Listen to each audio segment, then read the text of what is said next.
Quality over quantity is very important to remember when you're putting together your application. It can be fairly short.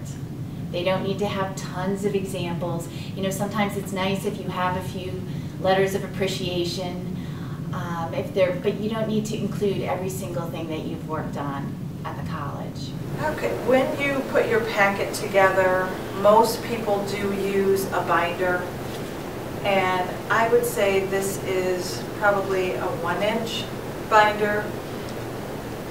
3/4, 1 inch is a sufficient size. Having your name on the front cover, even if you want it, this binder doesn't have a slot for the spine that you can actually get into, but if it did, having your name in both places, so wherever the committee finds your binder on a shelf, it's easy to identify.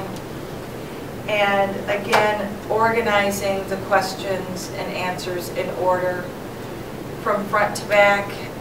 Some people, this is a personal preference, some people don't like individual plastic sleeves for each question because it's a glare on the lights. I did put mine in plastic sleeves because when you put the paper, when you hole punch the paper and you're 10 people are turning the pages, they're going to get loose, so you need to have some type of reinforcement. Putting together the application and its presentation varies from person to person. I would have to say that most people that I have seen put the pages of the actual pages that they've typed for the application in some kind of plastic pages in a binder.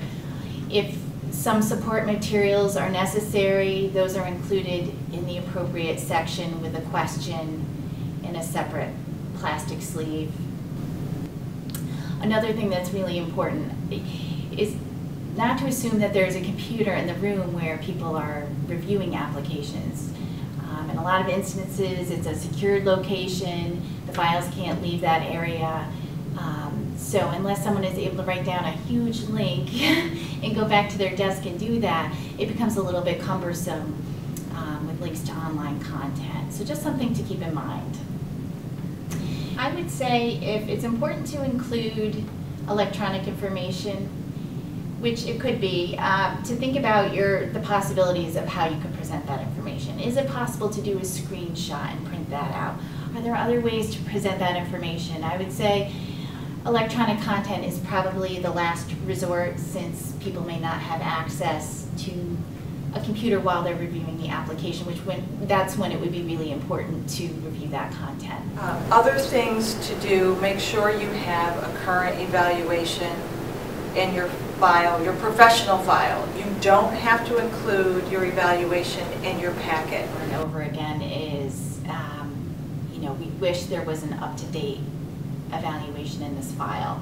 We wish there was more than one teaching evaluation. So an important thing would be to make sure that your evaluations are in your professional file. Read through it, obviously check for typos, make sure you haven't left things out. Let someone else read your packet, preferably someone that either has accomplished tenure and or they're on the tenure committee before you turn it in. They've been on it. You can't give it to someone that's on the committee at the time.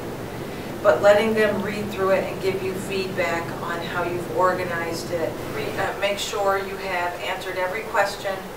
Every question is in order, like I said, based on your years of service. And make sure that you have that final page where you have to sign it. Sometimes people are so happy to complete it, they forget to sign it. And date when they've turned it in. Usually the office where you turn it in, they're going to date it. They're going to stamp it the day you've turned it in.